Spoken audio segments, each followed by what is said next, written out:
Dear compatriots, it is my unique honor to address you on this day. This is the third anniversary of our nation's independence, both as the president of our dear country and simply as a fellow Nigerian. On this solemn yet hopeful day, let us commend our founding fathers and mothers. Without them, there would have been no modern Nigeria. From the fading embers of colonialism, their activism, dedication, and leadership gave life to the belief in Nigeria as a sovereign and independent nation. Let us, at this very moment, affirm that as Nigerians, we are all endowed with the sacred right and individual gifts that God has bestowed on us as a nation and as human beings. No one is greater or lesser than the other.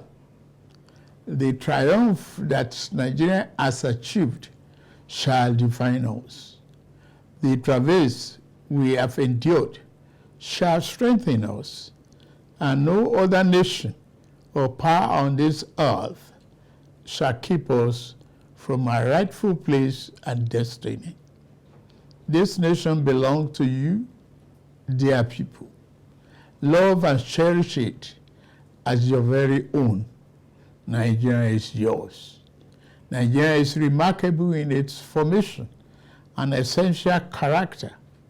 We are a broad and dynamic blend of ethnic groups, religious, tradition, and cultures. Yet, our bonds are yet intangible, strong, invisible, yet universal.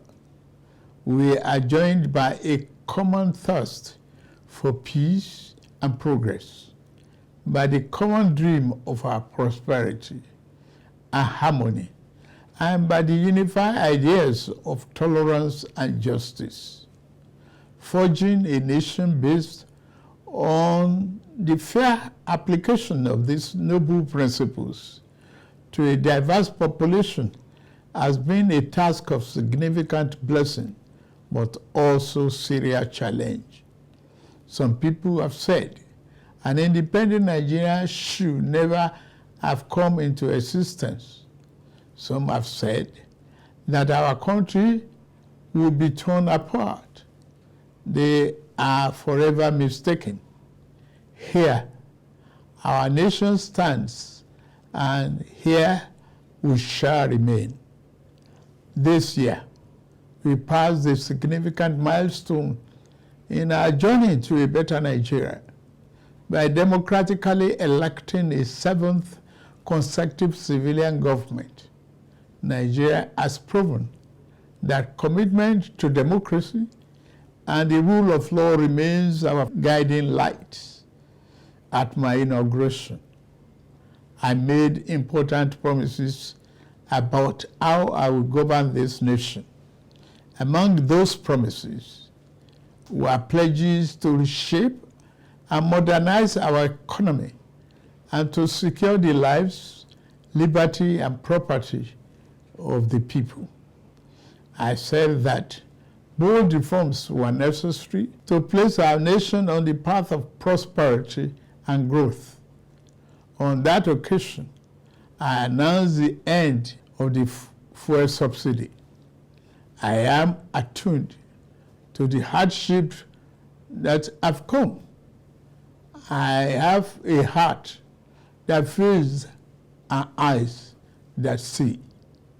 I wish to explain to you why we must endure this trying moment. Those who sought to perpetuate the fuel subsidy and broken foreign exchange policies are people who will build their family mansion in the middle of a swamp. I am different. I'm not a man to erect our national home on a foundation of mud. To endure, our home must be constructed on safe and pleasant ground. Reform may be painful, but it is what greatness and the future require. We now carry the cost of reaching a future Nigeria where the abundance and fruit of the nation are fairly shared among all, not hoarded by a select and greedy few. A Nigeria where hunger, poverty, and hardship are pushed into the shadows and ever-fading past. There is no joy in seeing the people of this nation shoulder burdens that should have been shared years ago. I wish today's difficulties did not exist, but we must endure if we have to reach the good side of our future. My government is doing all that it can do to ease the load. I will now outline the path we are taking to relieve the stress on our families and households. We have embarked on a several sector reform to stabilize the economy, direct fiscal and monetary policy to fight inflation, encourage production, ensure the security of lives and property, and lend more support to the poor and the vulnerable. Based upon our talks with labor, business, and other stakeholders, we are introducing a provisional wage award increment to enhance the federal minimum wage without causing undue inflation. For the next 6 months, the average low-grade worker shall receive an additional 25,000 naira per month. To ensure better grassroots development, we set up an infrastructure support fund for states to invest in critical areas. States have already received funds to provide relief packages against the impact of rising food and other prices. Making the economy more robust by lowering transport costs shall be key.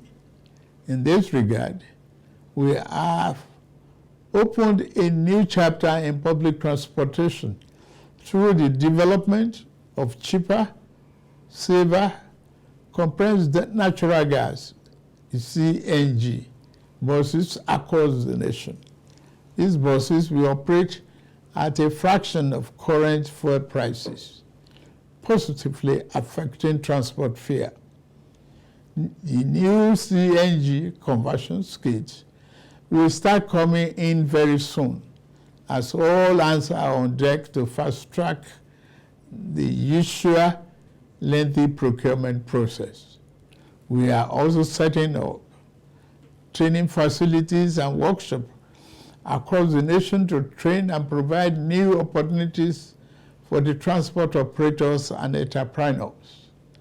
This is a groundbreaking moment where, as a nation, we embrace more efficient means to power our economy.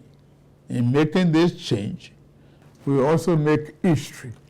I pledged a thorough house cleaning of the den of malvisions the CBN has become. That house cleaning is well underway. A new leadership for the central bank has been constituted. Also, the special investigator will soon present its findings on the past lapses and how to prevent similar recurrences. Henceforth, monetary policy shall be for the benefit of all and not the exclusive province of the powerful and wealthy. Wise tax policy is essential for the economic fairness and development. I have inaugurated a committee on tax reform to improve the efficiency of tax administration in the country and address fiscal policies that are unfair or hinder the business environment and slow our growth. To boost employment and urban incomes, we are providing investment funding for enterprises with greater potential. Similarly, we are increasing investment in micro, small, and medium-sized enterprises. Commencing this month, the social safety net is being extended through the expansion of the cash transfer programs to an additional 15 million vulnerable households. My administration shall always accord the highest priority to the safety of the people.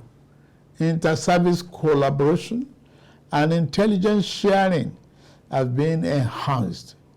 Our service chiefs have been tasked with the vital responsibility of rebuilding the capacity of our security services. Here, I salute and commend our gallant security forces for keeping us safe and securing our territorial integrity. Many have paid the ultimate sacrifice. We remember them today and their families. We shall equip our forces with the ways and means needed to perform their urgent task on behalf of the people. We shall continue to make key appointments in line with the provision of Constitution and with fairness towards all men, women, youth, and physically challenged shall continue to be given due regard in these appointments. May I take this opportunity to congratulate the National Assembly for its role in the quick takeoff of this administration through the performance of its constitutional duties of confirmation and oversight. I similarly congratulate the judiciary as a pillar of democracy and fairness. I also thank members of our dynamic civil society organizations and labor unions for their dedication to Nigerian democracy. We may not always agree, but I value your advice and recommendations. You are my brothers and sisters, and you have my due respect. Fellow compatriots, the journey ahead will not be navigated by the fear or hatred. We can only achieve our better Nigeria through courage, compassion, commitment as one indivisible unit. I promise that I shall remain committed and serve faithfully. I also invite all to join this enterprise to make our beloved nation into its better self. We can do it. We must do it. We shall do it. I wish you all a happy 63rd Independence Anniversary. Thank you very much for listening. May God bless the Federal Republic of Nigeria and bless all of you.